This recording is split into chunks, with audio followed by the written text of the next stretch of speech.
Escape the room games aren't a new concept. Even the earliest text adventures invoked the genre by using inventory puzzles as a way to prevent players from progressing towards their goals. More recently, these games have used a point-and-click adventure-style interface, allowing the player to take all the time they need to look around, gather items, and solve the riddles holding them hostage. While Granny is also built around the concept of solving an elaborate inventory puzzle to escape. That's about as close to usual conventions as it gets. This time, you have 5 days to make your escape. These days aren't a time limit per se, as they function more like a lives system. So each day lasts as long as you need it to, only coming to an end when you get seriously injured or caught by the crazy old lady, Granny. Note, though, that these failures are cumulative. Each day, the player's character grows weaker and more banged up. They'll start limping on the second day, and by the end, your own blood will slightly obscure your vision. The 5-day limit comes from you being so beaten up that you literally won't survive another blow. Which also brings me to the game's other core mechanic, namely Granny herself. She's always tracking you down, trying to catch you as you move about. Whenever you make a sound, she'll hurry over to investigate. And there are plenty of things that make noise. Several of the floorboards creak, you can accidentally knock over furniture, and some areas even have bells rigged to tripwires. Worse, since you can only carry one item at a time, you'll often need to set something down in order to pick something else up, and that can make a lot of noise if you're not careful. There's also an important point about this mechanic that needs addressed. Most stealth games tilt things in favor of the player. For example, if you alert the guards, you can quickly hide in a closet or something, and after a moment, the guards will just lose interest and wander away again. There are places to hide in this game, but Granny doesn't fall for this trick and may even check the closet or under the bed before she moves on. This can frustrate new players, as other games have taught them to expect a more forgiving style of play. Fortunately, you do have several ways to get around this constant threat, though they might not be obvious at first. The main trick is to cause a distraction to lead Granny away from where you want to work. You won't have long, but if you can keep it up long enough, you'll eventually find one of the weapons she has stashed away. None of them can actually stop her rampage, but they do knock her out for a short while, which may just give you the time you need to escape. On a different note, it's fairly easy to tell that Granny began as a mobile game. The graphics are simple, and the entire game feels rough and unpolished compared to most other games in the Steam library. But what's here works, and it really doesn't need anything more to provide a scary experience. In fact, the limited graphics might just work in the game's favor, as it keeps things from feeling too real. Now, I'm a little hesitant to recommend this game. This isn't because it's a bad game, it's actually pretty good.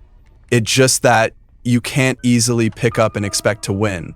Unlike most of the stuff I've reviewed, players need to be willing to learn how to play this game, otherwise you're not going to have much fun.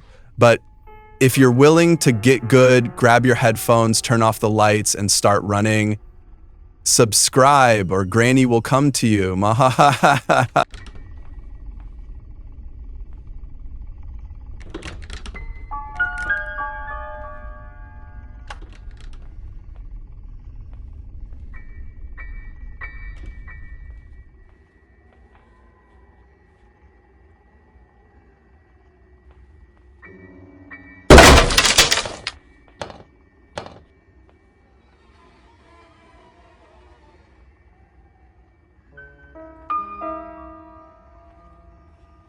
Where are you?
Do you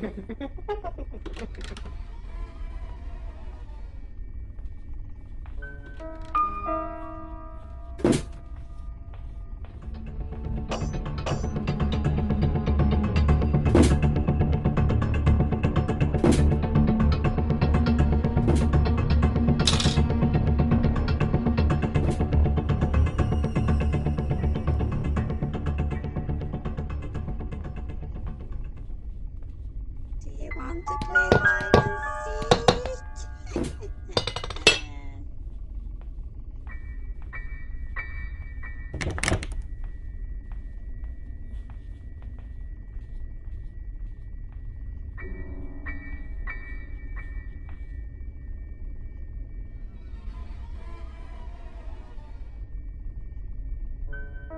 Where are you?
I see you.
I see you.